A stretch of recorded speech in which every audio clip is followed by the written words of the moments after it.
तो बच्चों, जैसे आप देख पा रहे हो, मैंने साइंस का क्लास 10th का मॉडल क्वेश्चन पेपर निकाला है 2026 के लिए। और ये सेट 1 है और ये परीक्षा अध्ययन हम सॉल्व कर रहे हैं आज। तो सारे ऑब्जेक्टिव्स करेंगे, ठीक है। तो फर्स्ट क्वेश्चन क्या है बच्चों हमारा, कि choose the correct option and right. तो हमको इनमें से एक करेक्ट ऑप्शन चूज करना है। फर्स्ट क्वेश्चन है केमिकली रस्ट इज, रस्ट क्या होता है, जंग लगना। तो उसका फॉर्मुला पूछा हमसे, ठीक है। केमिकल फॉर्म क्या होता है उसका, तो हाइड्रेटेड फेरस ऑक्साइड। तो बेटा इसमें हाइड्रेटेड फेरिक ऑक्साइड वाला ऑप्शन आएगा। ऑप्शन 3 आपका करेक्ट है, क्योंकि इसका फॉर्मुला होता है Fe2O3 एन H2O। एन क्या होते हैं, नंबर ऑफ मॉलिक्यूल्स, जितने भी इसमें वाटर एडिशन होता है, ठीक है। तो Fe2O3 इसका फॉर्मुला रहेगा, ये आप याद रखना, फॉर्मुला करके पूछ लेता है। फिर सेकंड है, a solution turns red litmus paper into blue, its pH is likely to be. अच्छा देखो, अब हमको जाना है रेड से ब्लू में, ठीक है। तो लास्ट में क्या फॉर्म हो रहा है, बी वाला है ना, बी से याद रखना, जब भी बनेगा तो बेसिक बन जाएगा सॉल्यूशन हमारा बफर का, ठीक है। और बेसिक सॉल्यूशन की रेंज कहाँ से होती है, 7 to 14, ठीक है। मतलब 7.1 बोल सकते हो आप, 7.1 से 14 तक की, ठीक है।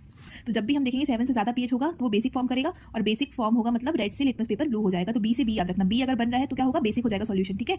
मतलब ब्लू अगर फॉर्म हो रहा है हमारा लिटमस पेपर से ब्लू, तो बेसिक बन रहा है, और बेसिक का पीएच 7 से ज़्यादा होता है, ठीक है, मोर देन 7। तो कौन कौन सा ऑप्शन है, 1, 5, 4, 10, एक ही तो ऑप्शन है, ऐसे भी देख सकते हो, एक ही ऑप्शन है।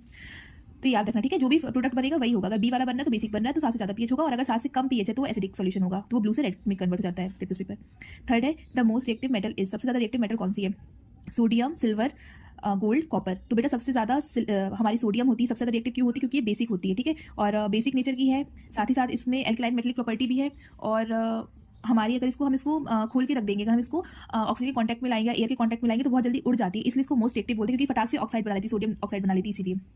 और है नेम ऑफ मास्टर ग्लैंड, सबको पता पिट्यूटरी होती है, पिट्यूटरी ग्लैंड को मास्टर ग्लैंड बोलते हैं। फिर फिफ्थ है, which reproduction method occurs in amoeba, amoeba में कौन सा रिप्रोडक्शन का मेथड होता है, ठीक है। तो अमीबा क्या है, मोनोन्यूक्लियर है, ठीक है। तो इसमें क्या होगा, बाइनरी फिशन होगा, मतलब बाइनरी मतलब दो पार्ट में, अगर ये एक अमीबा है, ठीक है, तो ये कैसे टूटेगा, इसमें दो फॉर्म हो जाएगा, ठीक है, एक ये और एक ये, ऐसे टूट जाता है, डबल हो जाता है, इसको बाइनरी, बाई मतलब दो होता है, ठीक है, जैसे बाइनरी फिशन होगा। The human I forms a image of an object at its, कहाँ पे बनती है ह्यूमन आई की ऑब्जेक्ट, रेटिना पे बनती है, ठीक है। रेटिना हमारी इमेज फॉर्मेशन का ही काम करती है, ठीक है। और सबसे इनर लेयर होती है, कॉर्निया सबसे आउटर लेयर होती है, आरिस पिगमेंट देती है, प्यूपिल हमारे देखने का काम करती है, और हमारे लेंस के कर्वेचर को डिटरमाइन करती है, ठीक है। तो रेटिना हमारी इमेज फॉर्मेशन का काम करेगी।